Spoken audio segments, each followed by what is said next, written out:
All right. So what about chronic PCS? Yeah, chronic PCS is another animal, if you don't mind me using that expression. Um, what happens with chronic PCS is that's when it's a little bit more appropriate for a neurologist. The plasticity and the functional neurology people are awesome at that. Some of them are very good at the acute, if I didn't mention that, but um, Hmm. I was talking to a functional neurologist, plasticity trained person at this thing last weekend, and his average patient he sees 2.5 years after injury. And he's very good in that space. Hmm. Um, the thing that you're looking for is you're looking for somebody that will do a really thorough neuro examination and cover multiple systems. And I referenced mine, which is an hour and a half, and that's the default. I have done longer exams on that, depending upon what's happening with the person. Like if I have somebody flying in from a long way, I don't want them coming back. My exam becomes 2.5, 3 hours as long as they can tolerate it. And I've done, you know, a lot of those as well. Um, and then it'll still come back to that person, say there's a medical control person, either the person doing the exams or reading them will then take a multi-system approach. And that's back to it takes a village. And Hmm. it shouldn't be too cookie cutter because everyone is so different. If a person doesn't need memory training,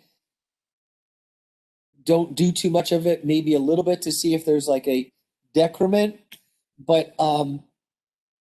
doing a rehab modality because you can, even though it's not needed, is wasting the person's time. Hmm. And that's back to trying to find the right formula and the right prioritization of what to try and hit. And Gotcha. again, when I say hit, I mean try and make better.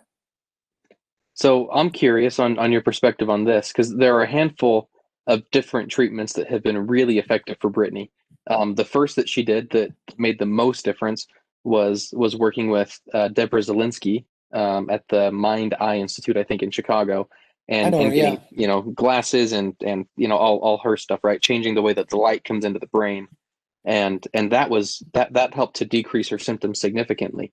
Then we went to plasticity brain centers in Florida a few months after that, um, and she had a great recovery on they did a lot with working on her vestibular and balance systems, huge improvement. And then we went to a follow-up with Dr. Zelinsky in Chicago, and like was taking off all the tape and like changing her prescription and everything because there was so much functional change that had occurred from plasticity.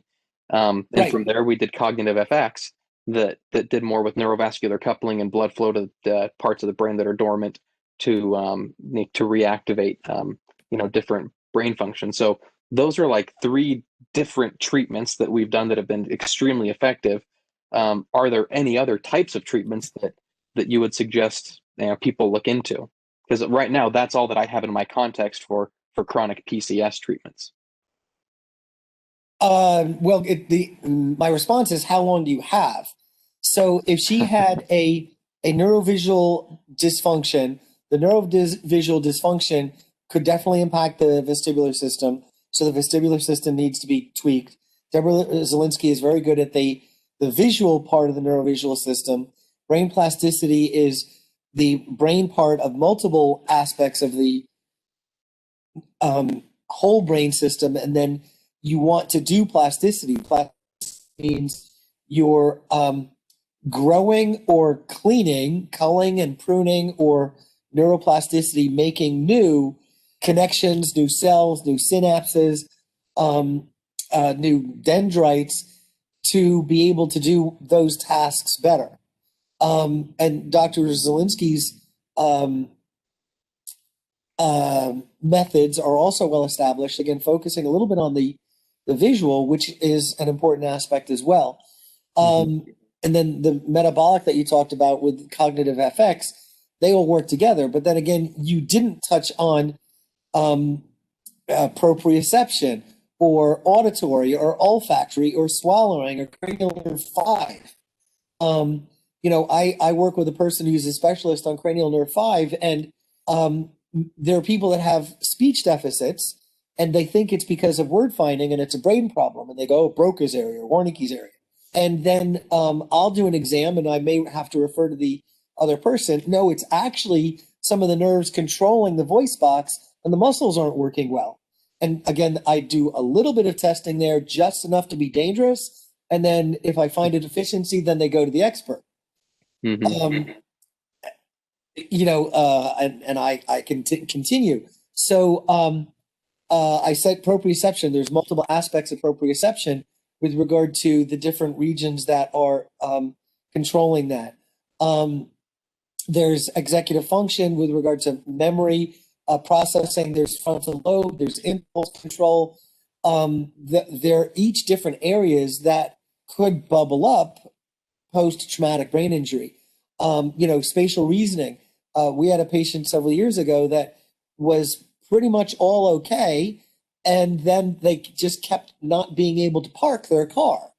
And I mean, not a car accident or whatever, but they actually had a spatial reasoning deficiency that once we identified it, and again, I hate to say we were reactive then, but can't get everything. Mm-hmm. Then we're able to work on that to help that person, do better. I'm actually trained to do multi-language rehab. So, are you using your language and your languages well? So there's a lot of other things. Again, with the example that you gave with Brittany, that does not sound surprising at all. But there's a lot of other things that can go wrong too.